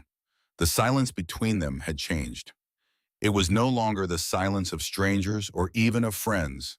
It was the silence of two people who had recognized in each other the thing they had been missing and who were brave enough, despite everything, to reach for it. The next afternoon, Clara walked alone to the small cemetery at the edge of Silver Creek. She had asked for directions and declined all offers of company. This was something she needed to do by herself. The graveyard was peaceful. Simple wooden crosses and stone markers stood in neat rows shaded by a single ancient cottonwood whose leaves had turned to trembling gold. Clara found what she was looking for quickly. Two graves side by side, one larger and one small enough to shatter a heart. Sarah Hawthorn, beloved wife and mother. Lily Hawthorn, cherished daughter. Clara stood before them in the quiet afternoon light and spoke softly. "He is the best man I have ever known. I think you would be proud of how he has lived, how he has carried your memory, how he has taken care of his brothers, even when he could barely take care of himself." She hesitated, feeling slightly foolish, but something compelled her to continue. "I do not know what will happen between us, but I wanted you to know that I see his worth, his goodness, and whatever comes, I will carry that knowledge with me." She turned to leave and nearly walked into a figure standing a few paces behind her. Caleb, hat in his hands, his face a landscape of emotions so complex and so deep that Clara could not read them all. Surprise, gratitude, a grief so old it had become part of the architecture of his bones, and something else, something new and fragile and fierce. "I am sorry," Clara stammered. "I did not mean to intrude. I only wanted to—" "It is all right." His voice was thick but sturdy. "I come here often. It helps to talk to them." He glanced at the graves, then back at Clara. "Thank you for what you said." They walked back to town together as the light faded from gold to violet. They did not touch. They did not need to. Something had passed between them at those two small graves that went deeper than any physical contact could reach. An understanding, an acceptance, a promise made not in words but in the simple, profound act of showing up for someone else's pain. At the boarding house steps where Caleb had hitched the wagon, he paused. "I will come by first light tomorrow. The road to the ridge is better in the morning." Clara nodded, unable to trust her voice. Caleb touched the brim of his hat. Then he turned and walked away, his tall figure fading into the gathering dusk, his boots crunching on the hard-packed road. And Clara stood on the porch of the boarding house and watched him go, feeling in every nerve the truth that Josie had warned her about. The walls around Caleb Hawthorne's heart were coming down. And what lay behind them was not the darkness she had feared, but a light so strong it had survived 4 years of burial. She was not ready for what came next. No one ever is. But standing in the cool Montana twilight with the mountains turning black against the last red line of sunset and the sound of Caleb's footsteps fading into the distance, Clara knew one thing with the certainty of bedrock. She was not going anywhere. This mountain had chosen her, and she had chosen it back. The telegram arrived on a Tuesday afternoon in early July, carried up the mountain by Eli on one of his regular trips to town. Clara was hanging laundry in the side yard, the sheets snapping like sails in the warm wind, while Gideon sat on the fence rail nearby cleaning his Winchester and offering occasional unsolicited commentary on her clothespin technique. Eli dismounted with a heaviness that Clara noticed immediately. His natural ease was gone, replaced by a tightness around his jaw that she had learned to read as his version of alarm. He held a small yellow envelope in his hand, the way a man holds a live coal, carefully and with the understanding that it was going to burn. "Just came in," he said. His voice was quiet. "From Boston." Clara dried her hands on her apron and took the telegram. Her fingers were steady as she unfolded it, but something inside her chest had already begun to compress, some old instinct born of too many letters bearing bad news. The words were efficient in the way that telegrams demanded each one paid for by the word, each one carrying weight beyond its size. Her aunt, Margaret Whitfield, gravely ill. Her presence requested immediately. Passage arranged at the Silver Creek ticket office. Signed by James Collins, the family solicitor, a man whose name Clara associated with leather chairs, the smell of pipe tobacco, and the dry rustle of legal documents being turned in a quiet office on Tremont Street. Gideon had stopped cleaning his rifle. He sat perfectly still on the fence rail, watching Clara with those green hazel eyes that missed nothing. "I have to go," Clara said. Her voice came out flat. Not because she felt nothing, but because she felt too much, and the only way to hold it all was to compress it into something small and hard and manageable. "She raised me. After my mother died and my father left, she gave me a home when no one else would." She did not say what she was thinking, which was that Margaret Whitfield had never been warm, had never been the soft, embracing figure that a motherless girl craved. But she had been there, every morning at breakfast, every evening with her legal texts and her sharp observations about the world's inadequacies. She had provided structure when Clara's world had none, education, when Clara's future seemed empty, and a roof when Clara's own father could not be bothered to offer one. Love in Margaret Whitfield's vocabulary was not spoken. It was demonstrated through consistency, through showing up, through refusing to leave. And now she was dying. Caleb came in from the high pasture at dusk, his face darkened by sun and wind, and Claire saw the exact moment he registered that something had changed. He read it in her posture, in the way she stood on the porch with her arms wrapped around herself, as though holding pieces together. He took the porch steps two at a time and stopped in front of her, close enough that she could smell the day's labor on him, pine sap and horse sweat and the clean mineral scent of mountain air. She handed him the telegram without a word. He read it once, folded it, and gave it back. "When would you leave?" "Day after tomorrow. Early train." B. A silence settled between them. The evening light was fading, painting the valley in shades of amber and purple. And somewhere below the ridge, a nightbird began its call, a sound so pure and lonely that it seemed to articulate everything neither of them could say. "I do not know how long," Clara said softly. "My aunt might hold on for weeks, or she might not. And after she passes, if she passes, there will be the will, the house, legal matters that could take months." "I understand," Caleb said, "and I do not know if I will come back." The words hung in the air between them like smoke. Clara had not planned to say them. They had risen from some honest, frightened place inside her that refused to make promises she was not certain she could keep. Because the truth was complicated.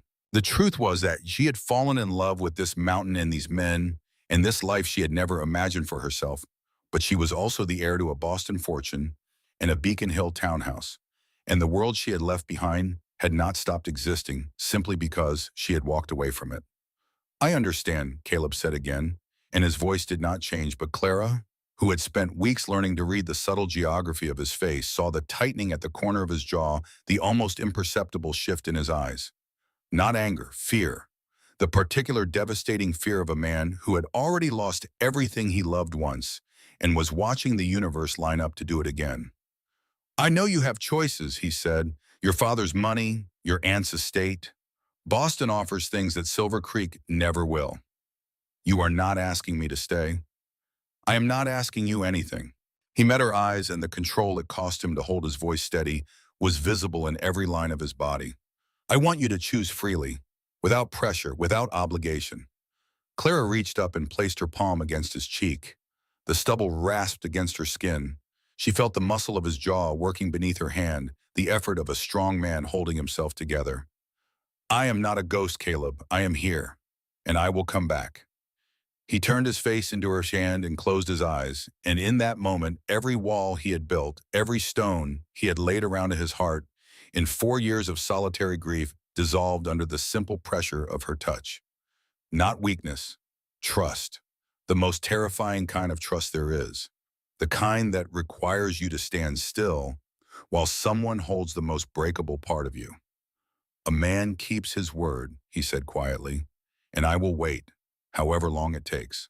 The morning of Clara's departure broke cold and clear, with frost silvering the grass and the mountains standing sharp against a sky so blue it looked painted. The four of them rode down to Silver Creek in the wagon, and the silence during that 90-minute journey was the heaviest Clara had ever experienced. Not empty silence, full silence. Silence packed with everything that could not be said because saying it would make the leaving unbearable. At the station, the eastbound train sat huffing on the tracks, taking on mail, and a handful of passengers. The platform where Clara had arrived 2 months earlier alone, and terrified and clutching $4 in a derringer, now held the three people who had become her family. Eli hugged her. He held on tight, and when he pulled back, his brown eyes were red, though he tried to hide it behind his usual smile. "Bring me books from Boston," he said. "Good ones, thick ones. Winter is coming, and I have read everything on the shelf twice." Gideon did not hug her. Clara had not expected him to. Instead, he reached into his vest and pulled out a folding knife in a worn leather sheath, the kind of knife a man carries every day of his life until it becomes as much a part of him as his own hand.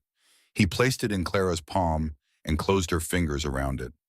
"Derringer holds 2 shots, and the lawyer books will only get you so far back east," he said. His voice was rough, but his eyes, those fierce green hazel eyes that had watched her with suspicion and then respect and then something that looked very much like love, were bright with an emotion he would never name aloud. "Thank you, Gideon," Clara said. He nodded once, sharp and final, and stepped back. But he did not look away. Caleb was last. He reached into his coat and withdrew a small, leather-bound journal, the cover soft with age, and used Clara's initials stamped in gold on the front. CB, he must have ordered it weeks ago, she realized, before the telegram. Before any of this. He had been planning to give it to her as a gift, and circumstances had turned it into something else entirely. "To write your thoughts," he said, "and to remember that someone is waiting to read them." Clara took the journal and pressed it against her chest. Then she rose on her toes and kissed the corner of his mouth, a kiss so brief and so light it was barely more than the brush of a moth's wing, but it made him close his eyes and draw a breath that shuddered in his chest. "Do not say goodbye," he whispered. "It sounds too final." "Then I will say this instead. Travel safe, Clara, and come home." "You are home," she murmured. And then the conductor called for boarding, and Caleb walked her to the steps of the passenger car, and their hands held until distance pulled them apart, fingers sliding away from each other like the last notes of a song. From her seat by the window, Clara watched the three figures on the platform grow smaller as the train gathered speed. 3 tall men standing perfectly still, their eyes following the train until it rounded the curve and Silver Creek vanished behind the mountain. Clara pressed her palm flat against the glass, a promise made in silence.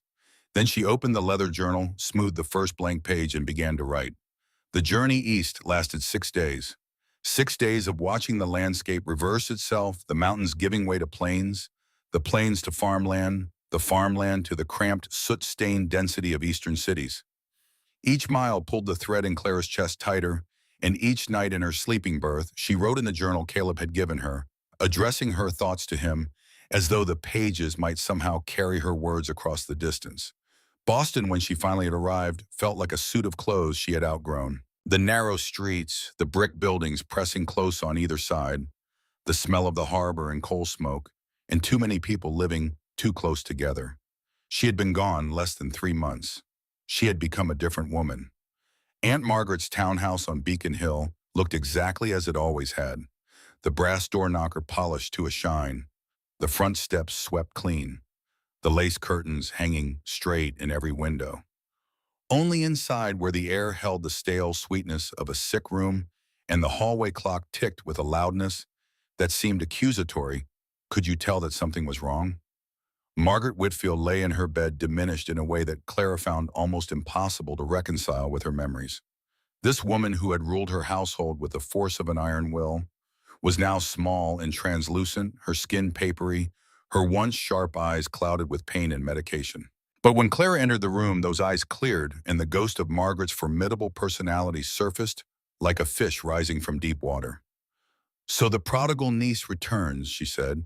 Her voice was thin, but the acid was intact. "I came because you asked. I came because you needed me. There is a difference, child. Sit down." Clara sat, took her aunt's frail hand, and for the next hour she talked, not about Boston or the inheritance or the legal matters that Mr. Collins was so anxious to discuss. She talked about Montana, about Blackthorn Ridge and the 3 brothers who lived there, about the mountains in the valley and the way the sky at night was so full of stars it looked like spilled sugar on black velvet, about Caleb, his silence and his strength, and the devastating gentleness he hid beneath 4 years of grief, about Eli, whose smile was both a gift and a mask. About Gideon, whose anger was just loneliness wearing armor. Margaret listened without interrupting, which was itself remarkable. When Clara finished, the older woman was quiet for a long time. "You love him," she said finally. "The eldest, Caleb." "Yes." "And the other two, they are family, my family." A faint, unexpected smile crossed Margaret's face. "Your mother did the same thing, abandoned everything sensible to follow your father into the wilderness. I thought she was a fool." The smile faded. "Now I wonder if I was the one lacking courage." She gripped Clara's hand with surprising strength. "Two things, child. First, you are my sole heir. This house, my investments, everything. Collins will handle the paperwork. Second," her eyes burned with a clarity that seemed to draw on reserves the rest of her body had long since exhausted.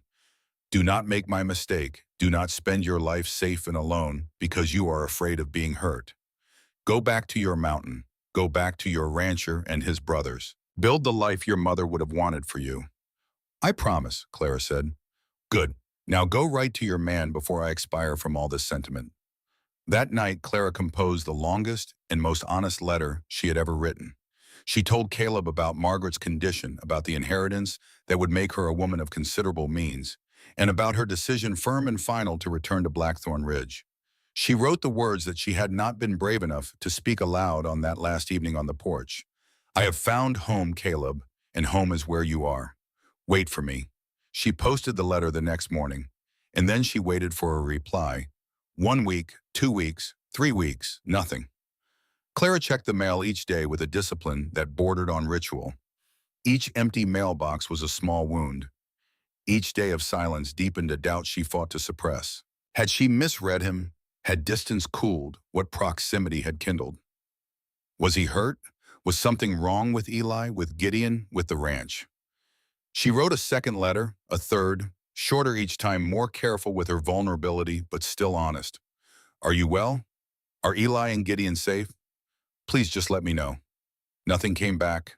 Margaret declined steadily, through July, facing death with the same unsentimental practicality that had characterized her life. She asked Clara to read to her each afternoon, not novels but legal journals, because Margaret Whitfield intended to be sharp until the very end. Between readings, she studied her niece's face with the penetrating attention of a woman who had spent 65 years observing human weakness. "He has not written," Margaret said one afternoon. Not a question. No. There are 3 possibilities. The letters were lost, he is incapable of writing, or he is a fool. Margaret coughed delicately. "Given your description of the man, I suspect the first or second before the third." Margaret Whitfield died on a rainy morning in the 3rd week of July. She slipped from sleep to death with such quiet grace that Clara, dozing in the bedside chair, did not realize what had happened until she reached for her aunt's hand and found it cool. The funeral was small and dignified. Clara wore black and stood straight and received condolences with the composure that Margaret would have demanded. Inside, she felt hollowed out. Margaret's death severed the last thread connecting Clara to the woman she had been before Montana. The Boston girl was gone. What remained was someone new, someone still taking shape, and she was very, very far from home. 2 weeks after the funeral, on an August afternoon, thick with humidity and the drone of cicadas, Clara sat in Margaret's study surrounded by legal documents, while Mr. Collins explained the intricacies of the estate. The housekeeper, Mrs. Evans, knocked on the door with an expression that Clara had never seen on the woman's usually impassive face. Something between astonishment and alarm. "Miss Clara, there is a gentleman of color, a Mr. Hawthorn. He says he has come from Montana territory." The pen dropped from Clara's fingers. Her heart stopped for 1 beat, 2 beats, and then surged forward at a gallop. "Show him in." Collins raised his eyebrows, gathered his papers with deliberate slowness, and excused himself. Clara stood. She smoothed her black morning dress. She pressed her hands flat against the desk to stop them from shaking. The door opened. Caleb Hawthorn filled the doorframe of Margaret Whitfield's Beacon Hill study the way a mountain fills a window. Everything about him was wrong for this room. The Persian carpet, the crystal chandelier, the brocade wallpaper, the leather-bound volumes lining shelves that had never held a single book about cattle or timber or surviving a Montana winter. He wore an Eastern suit that had been purchased in haste and did not fit properly across shoulders that had been built by decades of physical labor. but his eyes were the same. Those amber eyes, deep and steady, and holding more emotion than most men could express in a lifetime of words, found Clara across the room and held. He was thinner than she remembered. There was a bruise fading from purple to yellow on his right temple. He looked exhausted in the way that only weeks of insufficient sleep and relentless worry can produce. "Clara," he said, his voice was rough with travel and something more. 2 months. Clara's voice was steadier than she had any right to expect. 2 months without a single word. "Dean." "I know." He stepped into the room and closed the door behind him. "And I am sorry, but I need you to sit down because what I have to tell you is going to explain everything and change some of it." They sat facing each other, Clara in the desk chair, Caleb on the settee across from her, close enough to touch, but not touching, and he told her what had happened on Blackthorn Ridge after she left. Redmond had escalated, not gradually, but with the blunt force of a man who had decided that subtlety was inefficient. He brought in 7 additional hired men, rough characters, who set up camp on the public road leading to the Hawthorn property and began a campaign of systematic harassment. Fences cut in the night, cattle scattered into the timber. Anyone from Silver Creek who attempted to visit or help the brothers was intercepted and warned away. And the mail. Redmond had reached the postmaster, Virgil Pratt, through some combination of bribery and intimidation. Every letter Clara sent to Blackthorn Ridge was intercepted before it reached the Hawthorn mailbox. Every letter Caleb wrote to Clara, 2 of them agonized over and rewritten, and finally posted with the rough hope of a man unaccustomed to expressing himself on paper, was pulled from the outgoing post and hidden. "I did not know you had written," Caleb said. "I thought the distance had changed things for you. I thought Boston had reminded you of what you were giving up." Clara's throat constricted. "And I thought you had forgotten me. I could not forget you if I lived 1,000 years." 2 weeks before Caleb left for Boston, Harlan Briggs and 3 of Redmond's men had ridden directly to the ranch house in broad daylight, with papers demanding the Hawthorn sign over the property.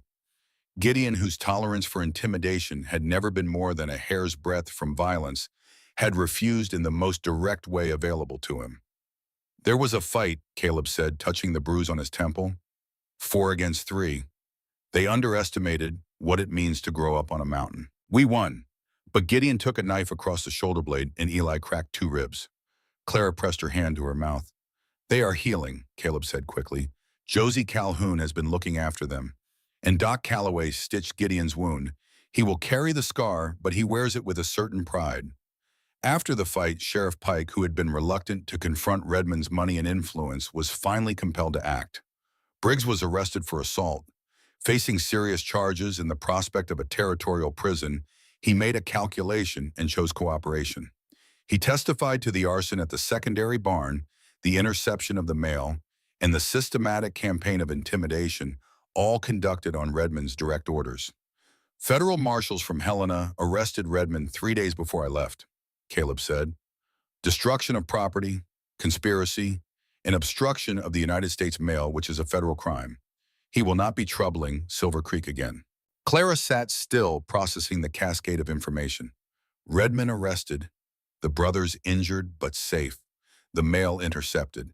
Every day of silence explained every night of doubt dissolved.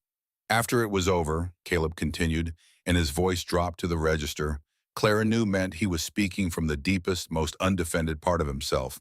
"When the marshals had Redmond in custody, and the hired men had scattered, Virgil Pratt brought us a bundle of letters he had recovered from where Briggs had hidden them.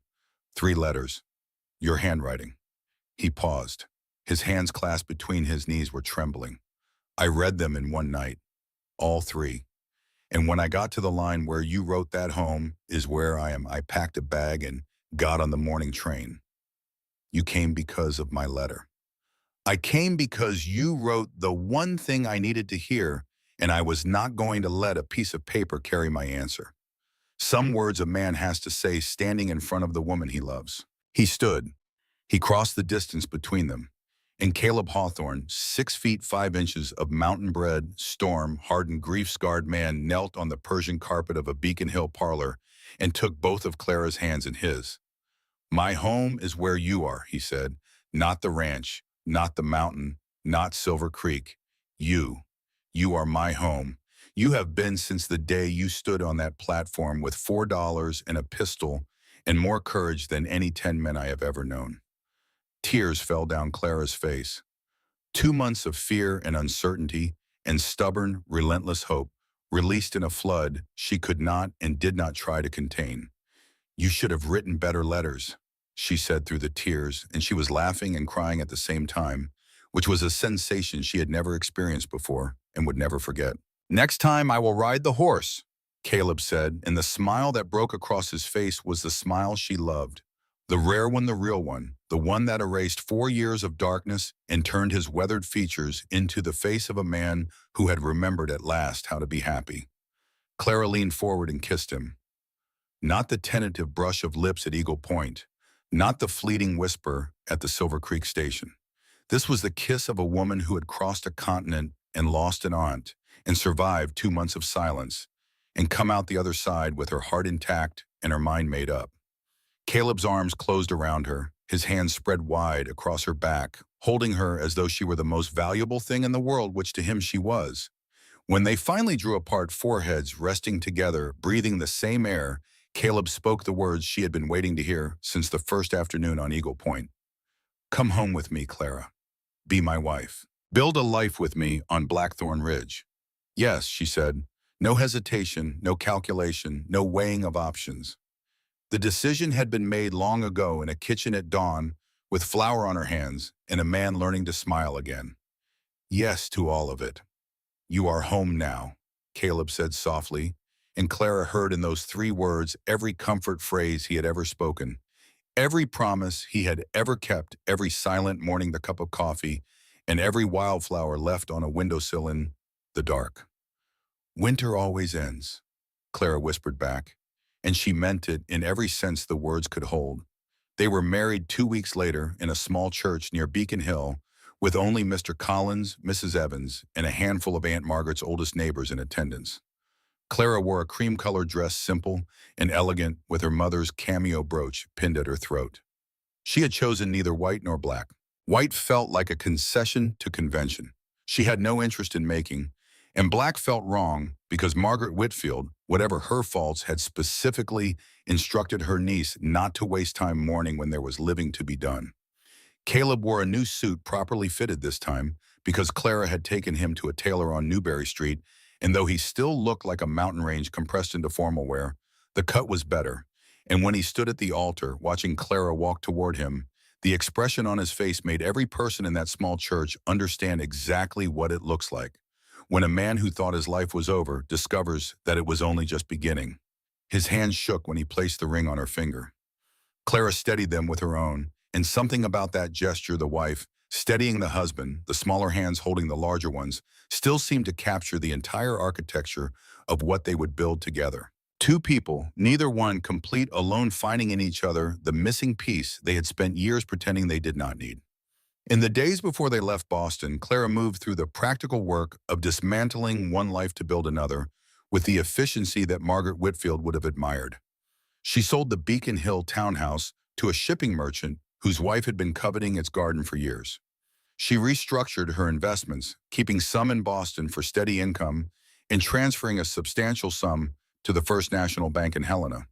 Her mother's inheritance finally released by her father with a brief note that said only, "I hope you find happiness, join the rest." Clara Rose Bennett Hawthorn was now a woman of considerable independent means.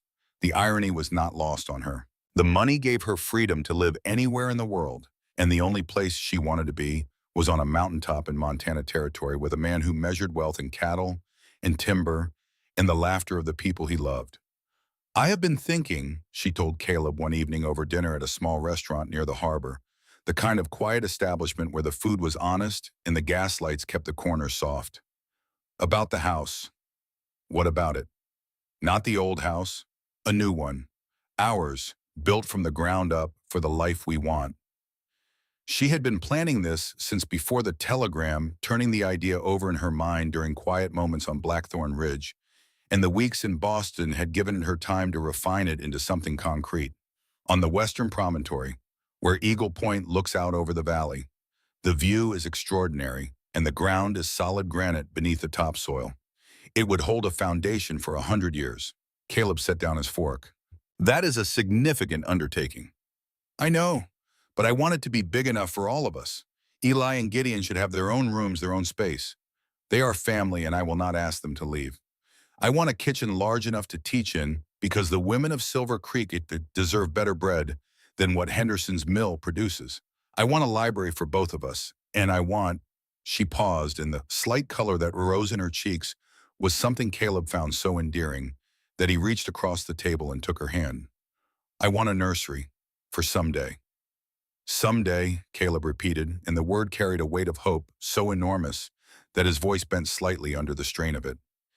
He had believed 4 years ago that the chapter of his life containing words like nursery and someday had been closed forever. He had been wrong. A house built for our future, I like that. Built with our own hands, Clara said. Caleb's fingers tightened around hers, every nail. The train west felt entirely different from any journey Clara had made before. Not the anxious uncertainty of her first trip to Montana clutching $4 in a derringer and a desperate hope. Not the grief-laden heaviness of her journey east to Margaret's sickbed. This time sitting beside Caleb in the dining car, while Nebraska rolled past the windows in an endless scroll of golden wheat, she felt something she had not experienced since childhood. Anticipation. The pure, uncomplicated excitement of moving towards something good. They talked. For 6 days they talked more than Caleb had probably spoken in the previous 6 months combined, and Clara discovered that the man who rationed words like a miser rationed coin was in fact a deep and thoughtful speaker when the subject was one he cared about. He told her about his childhood in the valley, about learning to ride before he could read about his father. Samuel's hands, massive and scarred, that could reshoe a horse and carve a wooden toy with equal precision. He told her about his mother Eleanor, who sang hymns while she worked and believed that every living thing deserved kindness, including the rattlesnakes she once relocated from the hen house to the far pasture rather than kill it. Clara told him about her mother's perfumed lavender water that she mixed herself from dried flowers and alcohol in a small blue bottle that Clara had kept until Aunt Margaret threw it away during one of her purges of sentimental clutter. She told him about the silver-backed hairbrush, the only thing of her mother's that survived, and how she used to run it through her hair at night and pretend her mother's hand was guiding it. She told him about the years of waiting for a father who never came, and how she had learned gradually and painfully to stop defining herself by the people who left and start defining herself by the strength it took to remain. We are more alike than you know, Caleb said one evening as the train climbed through the Wyoming high country and the sun set the clouds on fire above the distant peaks. Both of us lost the people we loved. Both of us built walls to survive. The only difference is that you were brave enough to tear yours down first. I did not tear them down, Clara corrected gently. You did, by being honest, by showing me that it was safe to be honest in return. He looked at her across the narrow dining table, and in the amber light of the oil lamp, his eyes held the particular brightness of a man who is seeing his future for the first time and finding it beautiful. Stronger together than apart, he said. When the train pulled into Silver Creek Station on a September afternoon, so crisp and golden, it looked like the inside of a church, Clara stepped onto the platform and felt the Montana wind hit her face like a homecoming. The mountains stood exactly where she had left them. The sky was impossibly wide. The air tasted of pine and sage and the faint mineral sweetness of the creek running through the valley below. And they were there, waiting. Eli stood at the front of the platform, his left arm held carefully against his ribs, bandaged beneath his shirt, where the bones were still knitting. But his smile was so wide it seemed to rearrange the geography of his face. He moved toward Clara with the barely contained enthusiasm of a man who had been counting days. The bride returns, he called out, and then he was hugging her, carefully mindful of his ribs, but with a fierceness that told Clara everything she needed to know about how much he had missed her. When he pulled back, his eyes were suspiciously bright. And she brought my brother back with her, which I appreciate because the cooking has been terrible without either of you. Gideon stood a few paces behind his right shoulder, visibly thicker beneath his shirt, where the knife wound was still healing. He looked the same, the auburn hair, the green hazel eyes, the jaw set at its perpetual angle of challenge. But when Clara met his gaze, something in it had shifted. The wariness was gone. In its place was a stillness that she recognized after months of learning the Hawthorn vocabulary of silence as acceptance. Complete, unconditional, earned. You were gone too long, he said. His voice was curt. His eyes were not. I know, Clara said.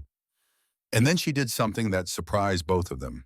She stepped forward and put her arms around Gideon Hawthorn. He went rigid, every muscle in his body locked. And then slowly, with the uncertain tenderness of a man who has forgotten what it feels like to be held, he brought one arm up and placed it across her back. His hand patted twice awkward and rough. Do not make a habit of it, he muttered. But he did not pull away.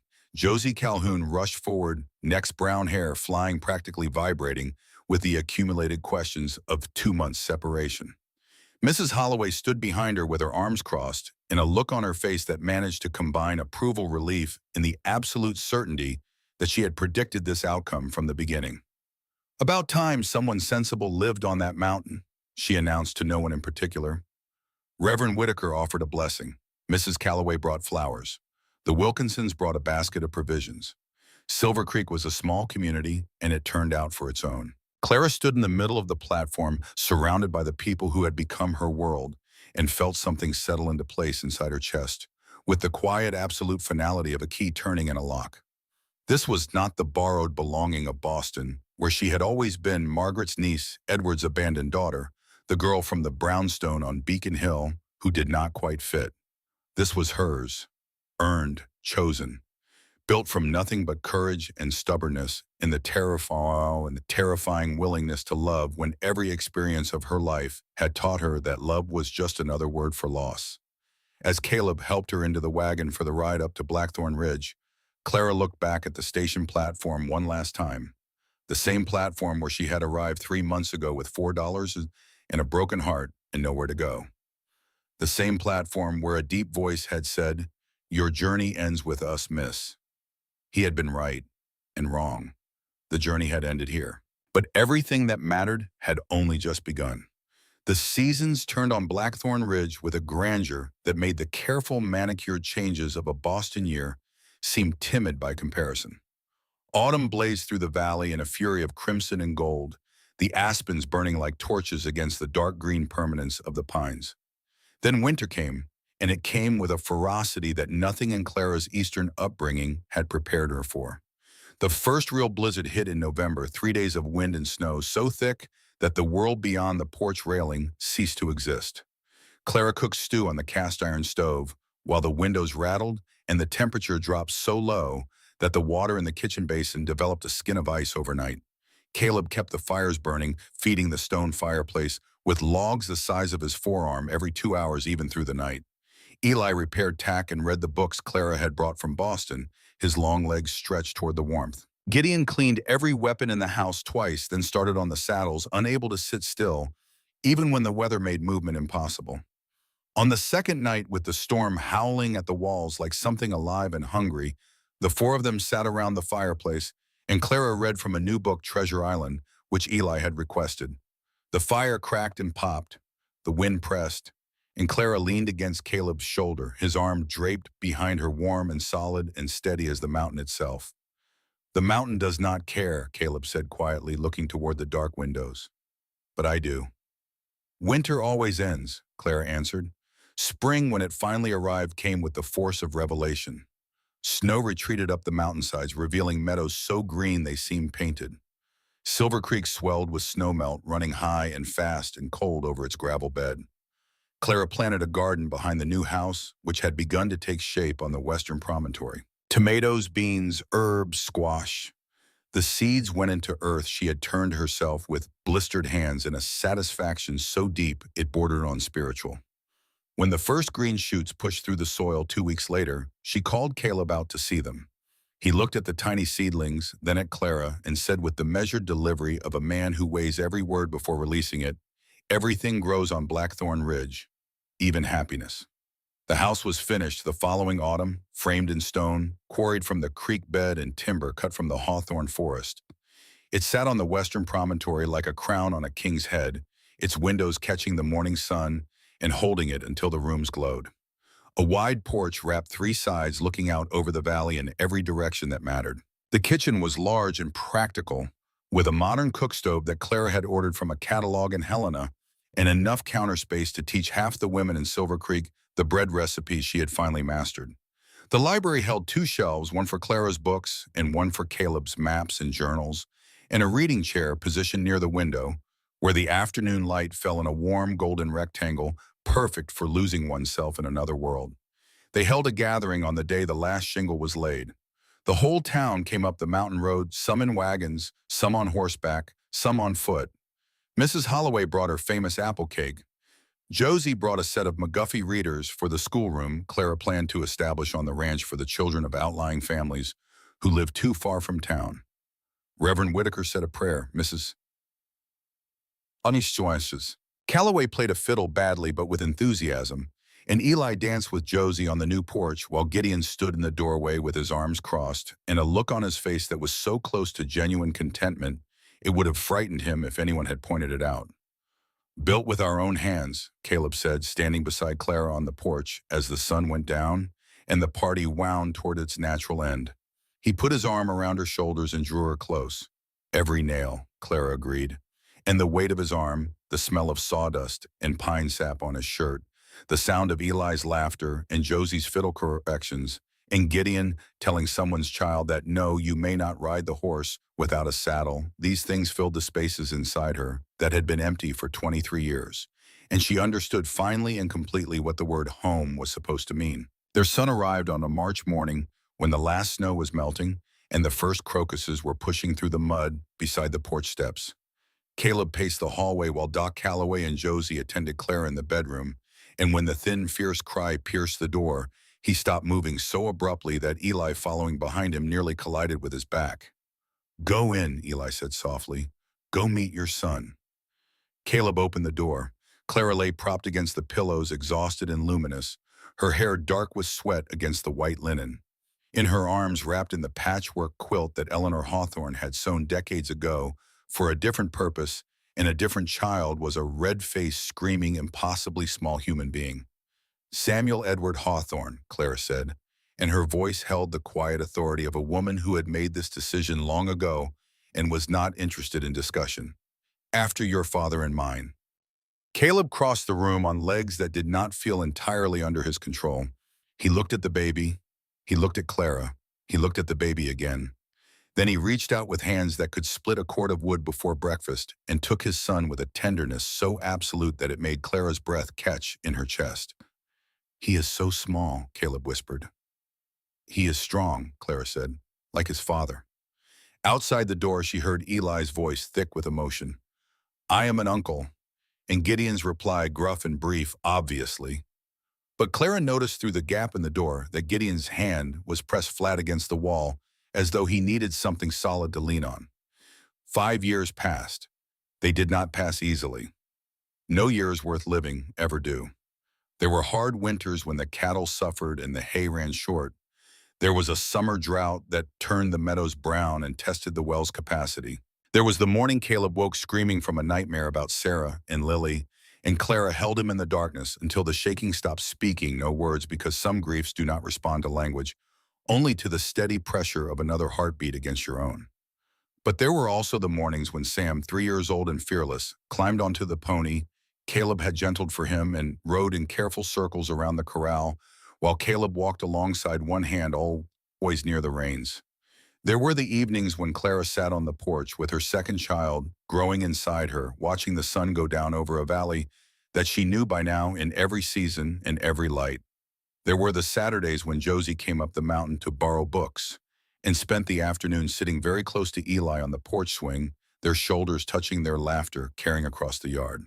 There was the day Gideon was appointed deputy sheriff of Silver Creek, and the particular expression on his face when Sam, who was 2 at the time, looked up at the badge on his uncle's vest and said, "Chugee," with such delighted reverence that every person in the room had to look away to compose themselves. The mine silver lay undisturbed beneath Blackthorn Ridge. Caleb and Clara had discussed it once briefly and arrived at the same conclusion from different directions. "This land is a home, not a mine," Caleb said, and Clara agreed. Someday their children might decide differently, but that was a choice for a future generation. For now, the value of the ground beneath their feet was measured not in ore but in roots. Edward Bennett wrote regularly now, though he never visited. His most recent letter expressed hope that he might meet his grandchildren when circumstances allowed. Clara and Caleb discussed it one evening, sitting on the porch while Sam chased fireflies in the twilight, and decided to extend an invitation for the following spring. Not forgiveness exactly. Clara was not sure she would ever fully forgive her father for the word complexity in the years of empty promises, but acceptance. The understanding that some people are capable of only so much and that the energy spent resenting their limitations is better invested in loving the people who show up. On a September evening, 5 years after Clara first stepped off the train at Silver Creek Station, she stood on the wide porch of the stone and timber house on the western promontory and watched Caleb lead Samuel on his pony through the golden grass of the lower meadow. The boy sat straight in the saddle, his dark hair catching the late sunlight, his small hands gripping the saddle horn with the focused determination of a hawthorn. Behind them, the mountains rose blue and eternal against the sky so deep it seemed to have no ceiling. Clara's hand rested on the swell of her belly, where their second child, a daughter, if her instinct was correct, turned and kicked. "Not too fast, Caleb," she called. He looked up at her, and even across the distance of the meadow, she could see his smile. The real one.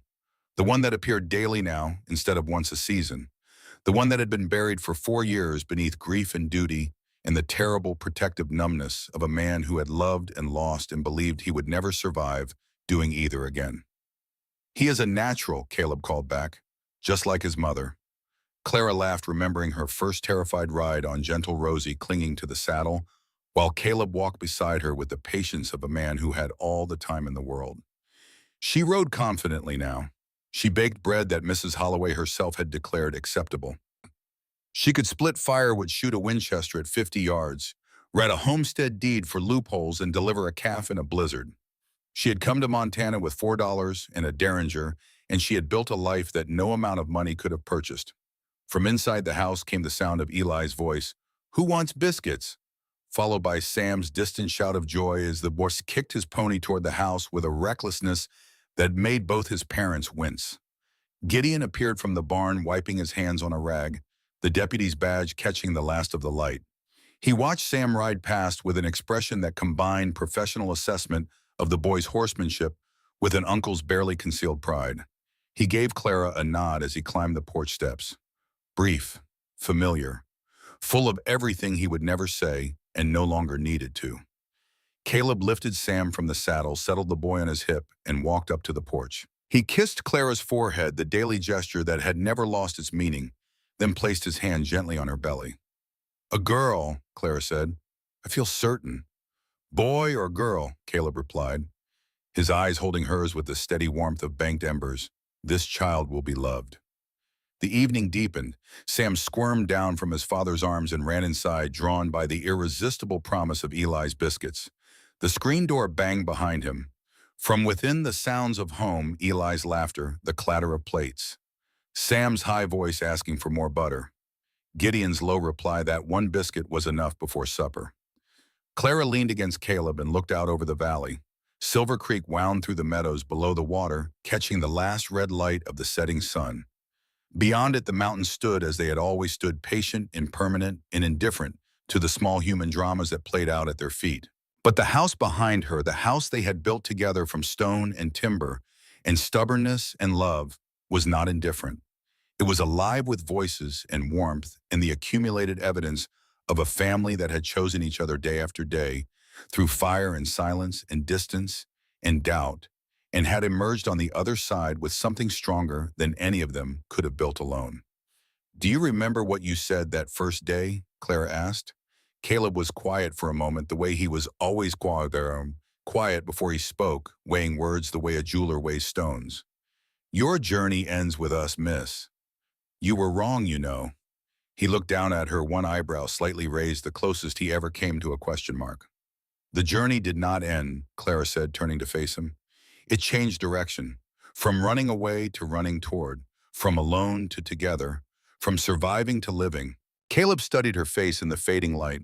This woman who had arrived with nothing and had given him everything, who had stood in burning barns and courtrooms and cemeteries and never once flinched, who had gone away and come back and gone away again and come back again And what he knew now, with the certainty that comes only from tested faith, always come back. Every day, he said, with you. The sun touched the western peaks and set them burning. The sky turned from gold to rose to violet to the deep, impossible blue of a Montana twilight. Stars began to appear one by one, then suddenly all at once until the sky was thick with them, a million points of light over a valley that had seen 1,000 years of human joy and sorrow and would see 1,000 more. On the porch of the house on Blackthorn Ridge, in the warm yellow light spilling from windows, behind which a family was gathering for supper, Clara Hawthorn closed her eyes and listened. To the wind in the pines, to the creek running over its stones, to Eli's voice and Sam's laughter and the steady rhythm of Caleb's heartbeat beneath her cheek, to the sound of a life she had built with her own hands in a place she had chosen with her own heart, beside a man who had taught her that the bravest thing a person can do is not to endure pain alone, but to trust someone else enough to share it. She still remembered stepping off that train into nothing. 5 years later, standing on the porch he had built with his own hands, watching their son chase the last fireflies of summer through the wildflowers in the meadow, she thought that was the day my life began.